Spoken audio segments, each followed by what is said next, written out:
पंजाब के मुख्तलिफ इलाके धुंध में गुम, हद निगाह इंतहाई कम होने से मोटरवेज मुख्तलिफ मकामात पर बंद कर दी गई। M2 पर लाहौर से कोट मोमिन तक ट्रैफिक रवानी मुअत्तल। M3 पर लाहौर से समंदरी और दरखाना तक गाड़ियों का दाखिला ममनू। मोटरवे M4 पर पिंडी भटियां से फैसलाबाद और अब्दुल हकीम तक भी नो एंट्री का बोर्ड लग गया। लाहौर सियालकोट मोटरवे M11 भी धुंध के बायस बंद। सुंदर, मांगा मंडी, फूल नगर, पत्तों की समेत कौमी शाहराहों पर भी धुंध का राज, हद निगाह से पर 100 मीटर तक रह गई है। ट्रैफिक रिंग कर चलने लगी। धुंध ने शहर के कायद का भी रुख कर लिया है। सुबह सवेरे कराची के अक्सर इलाके धुंध की लपेट में आ गए। मुल्क में कहीं बारिश, कहीं गहरे बादलों के डेरे। चमन शहर और गिरदोनवा में तेज़ बारिश। कैला अब्दुल्ला टू चकजई में भी तेज़ हवा के साथ बारिश। कई इलाकों में बिजली के खंभे, दीवारें गिरी और दरख्त उखड़ गए। शुमाली बालाई बलूचिस्तान के अक्सर इलाकों में बिजली की सप्लाई मुअत्तल। शीला बाग और कोज़क टॉप के 3 मकामात पर आसमानी बिजली भी गिरी। बालाई पहाड़ी इलाकों में तेज़ जालाबारी भी रिकॉर्ड। मरी, एबटाबाद, गलियात के आसमानों पर गहरे बादलों का बसेरा। मियाँ वाली, भक्कड़, लिया समेत पंजाब के अक्सर शहरों में गरज चमक के साथ बारिश का इम्कान।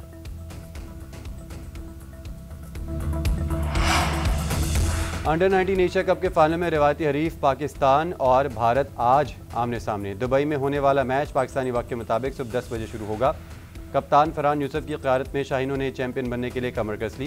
पूल मैच जीतने की वजह से भारत को पाकिस्तान पर नफसियाती बढ़तरी हासिल। पूल मैच में भारत के कप्तान ने टॉस के मौके पर पाकिस्तानी कप्तान से मुसाफा नहीं किया था और यही अमल फाइनल में भी दोहराए जाने का इम्कान है। ग्रीन शर्ट्स ने सेमीफाइनल में बांग्लादेश को 8 विकेटों से शिकस्त दी। शाहीनों ने 122 रन का हदफ 63 गेंदों पहले हासिल किया।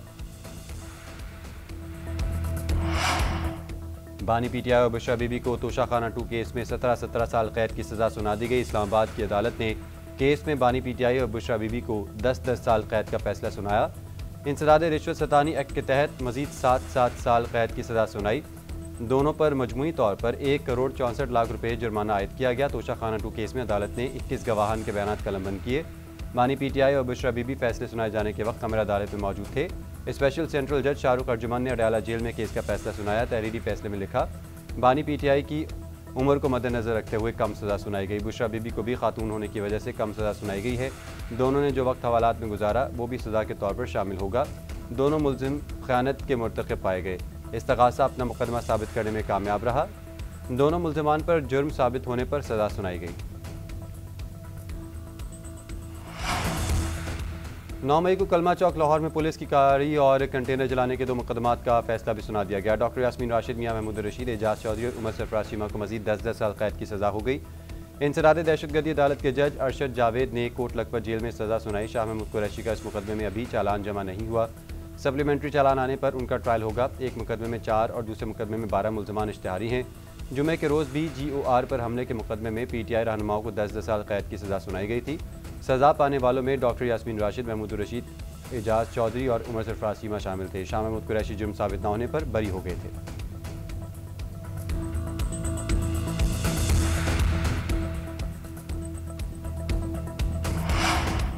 बानी पीटीआई को किसी दूसरी जेल मुंतकिल नहीं किया जा रहा। पीटीआई के लोग मुलाकात के आड़ में फसाद और अफरा तफरी चाहते हैं, जिसका जेल कानून इजाज़त नहीं देता। वज़ीर आज़म के मुशीर राना सनाउल्लाह की चिनौट में मीडिया से गुफ्तगू। कहा, गजा में फ़ौज भेजने का आदमी फैसला हुकूमत करेगी। पाक फ़ौज वहाँ किसी के कहने पर नहीं जाएगी, फ़लस्तीनी भाइयों की खिदमत के जज्बे के तहत जाएगी। पाकिस्तान की फ़ौज को अमन की जिम्मेदारी निभाने का मौका मिलता है तो ज़रूर अदा करना चाहिए।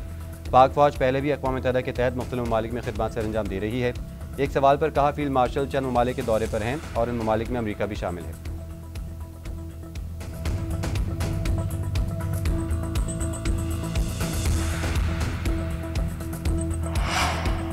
बैरून मुल्क मुलाजमत के लिए जाने वालों को दौरान सफ़र किसी रुकावट का सामना न करना पड़े। इदारे हम आनगी मज़ीद बेहतर बनाएँ। गैर कानूनी तौर पर बैरून मुमालिक का सफ़र करने वालों और मशकूक सफरी दस्तावेज़ात रखने वालों के खिलाफ कार्रवाई की जाए, लेकिन दुरुस्त सफरी दस्तावेज़ात रखने वाले मुसाफिर मुतासर न हों। वज़ीर आज़म शहबाज शरीफ के इदारों को हिदायत। वज़ीर आज़म की ज़ेर सदारत इंसानी स्मगलिंग के खात्मे और गैर कानूनी तौर पर बैरून मुमालिक सफ़र के खिलाफ इक़दामात पर जायज़ा इजलास।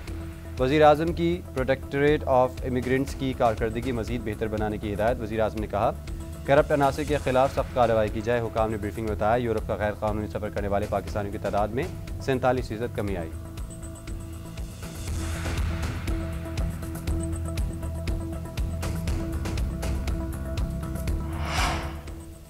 सदर आसिफ अली जरदारी इराक के 4 रोज़ा सरकारी दौरे पर बगदाद पहुँच गए। इराक़ी वज़ीर सकाफ़त और सयाहत ने सदर का इस्तकबाल किया। इराक में पाकिस्तानी सफ़ीर ज़ीशान अहमद और दीगर हुकाम भी एयरपोर्ट पर मौजूद थे। सदर अपने दौरे के मौके पर इराक़ी क़यादत से मुलाकात करेंगे। पाकिस्तान और इराक के दरमियान मुख्तलिफ शोबों में ताउन पर बातचीत की जाएगी।